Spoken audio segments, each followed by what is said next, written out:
It's part of the transition to a new structure, Commissioner, and it's designed, since we are going to have a customer charge now, that you don't want to have a too large a percentage increase on lower usage customers. And if you had a relatively higher rate for the first 2 CCF, they would have a very significant percentage increase. Part of it is just the rate making and the transition to a different structure. Over time, that will modify somewhat. Commissioners, I did want to share with you a couple of charts on rate comparisons. First is with the local utility districts.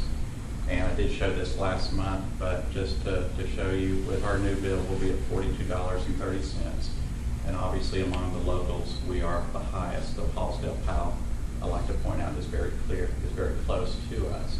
But we've also broken down what the new monthly bill into components, showing what the bill would be if we didn't have the consent decree, and then what the CD component is. And what we've determined is that the non-CD component is $22.71. So if you run the line across, we're actually the lowest of all the providers if you exclude the CD. Just it's an interesting way to look at it, and again show the impact that the federal order has had on our rates. From a more global perspective, looking at a comparison with other major cities whose wastewater systems are under consent decrees, our rates are more competitive, as you would expect. We compared with Atlanta, Cincinnati, Indianapolis, Louisville, Kentucky, Birmingham, and we also added a new one, and it's Washington Sanitary Suburban Commission, and that is the sewer utility. It's very large, that basically serves the major counties surrounding the District of Columbia. And it includes Prince George's County, Maryland, and another very large county. They actually have over 2 million customers that they provide service to, so very large. Each of these cities, as mentioned, is obviously under a federal order for their wastewater system, and they can be in different stages. Some have started before KUB, some have come after KUB. And I would point out that the majority of these systems, the orders they've had are longer periods of time than what KUB's order is. And also they typically have much larger customers to spread their cost over.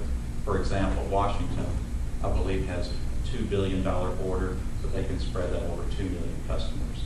Whereas we have basically 650, 700 million, excluding the interest component of it, that we're spreading over roughly 70,000 customers.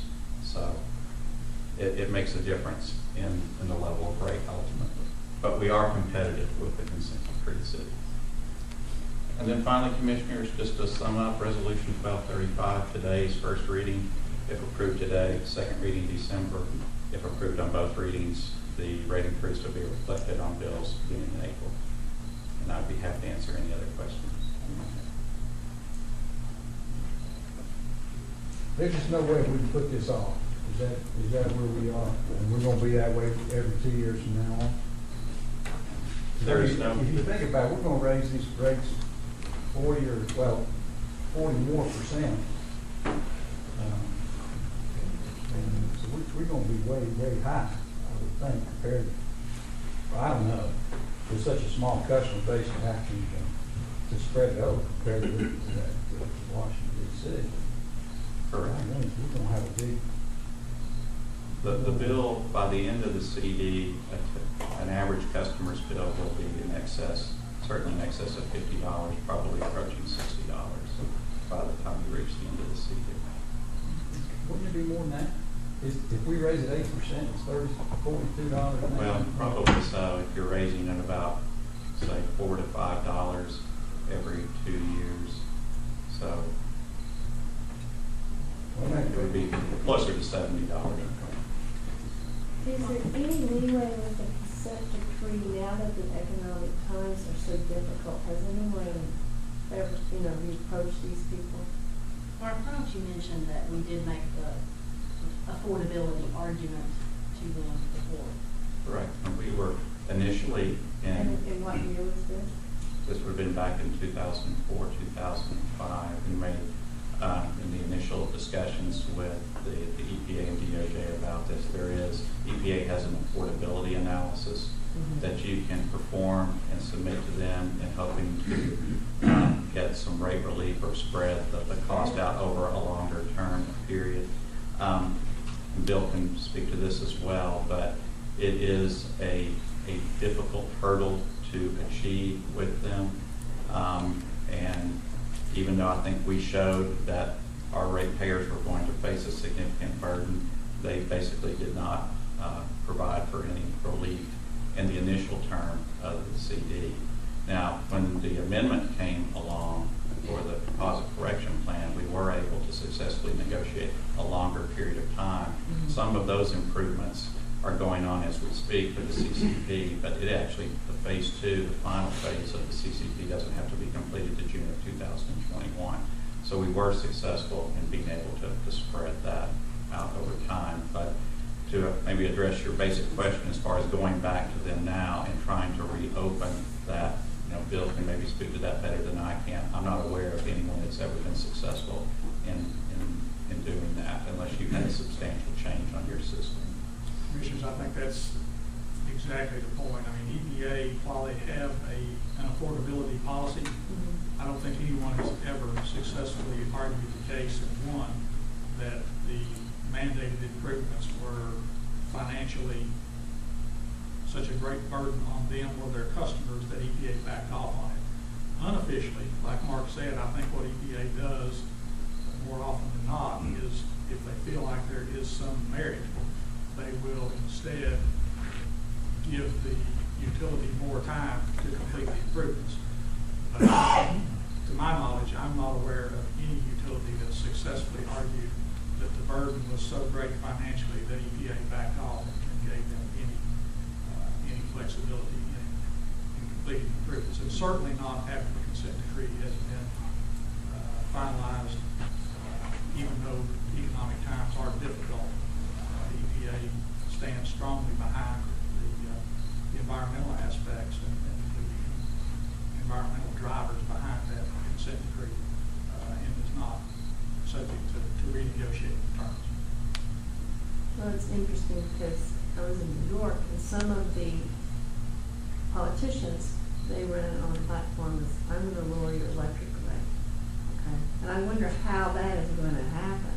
You have all these consent decrees and, To be the devil's advocate here, I can't say, I believe I'm getting ready to say this, but EPA has a mandate to enforce the Clean Water Act. Affordability, cost-benefit analysis isn't in their mandate, so it's a hard argument to make when that's outside the scope of what their enforcement responsibilities are. Unfortunately. Would we be ordered today with our wastewater system to, would we have another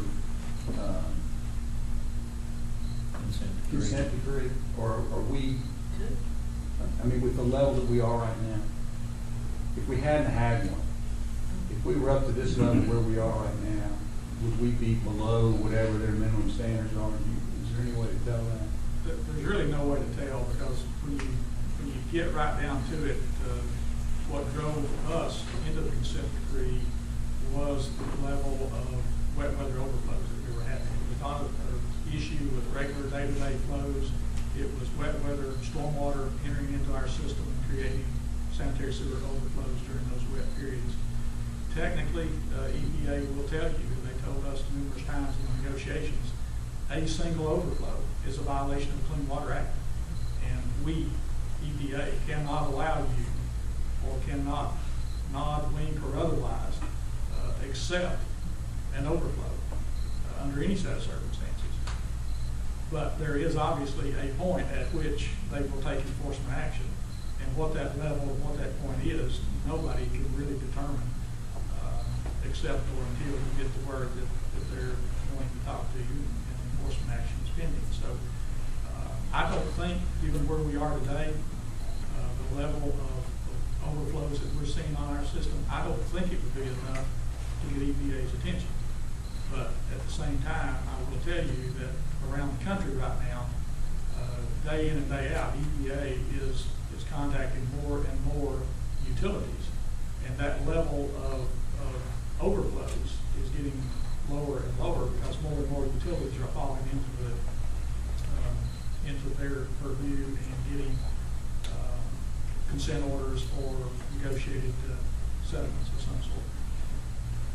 But spending $1 million a month, we would have had to turn the clock back 100 years to be where we are today by only spending $1 million a month as Yes. opposed to spending $1 million a week. We would have had to start much earlier than we did. Yeah. Yes. And aren't there's other Tennessee cities, for example, that are ready to be in the same?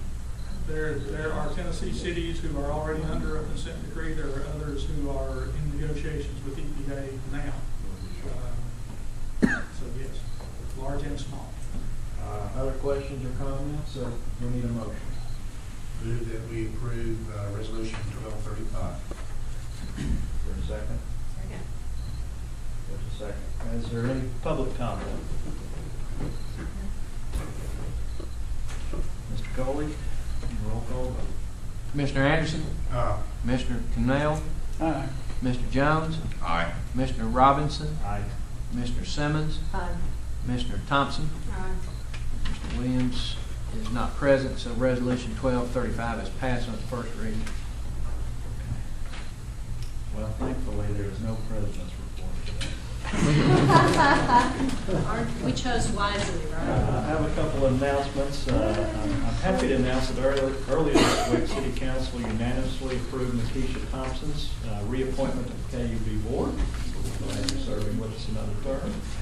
Another City Council action, Liz Hanna, our own forester, presented to us last month. It was appointed to the City Tree Board, so good luck. Is there any other business or comments, commissioners or the public? If not, we will adjourn this meeting and remind everyone there's an informal lunch across the hall that's open to the public. We are adjourned.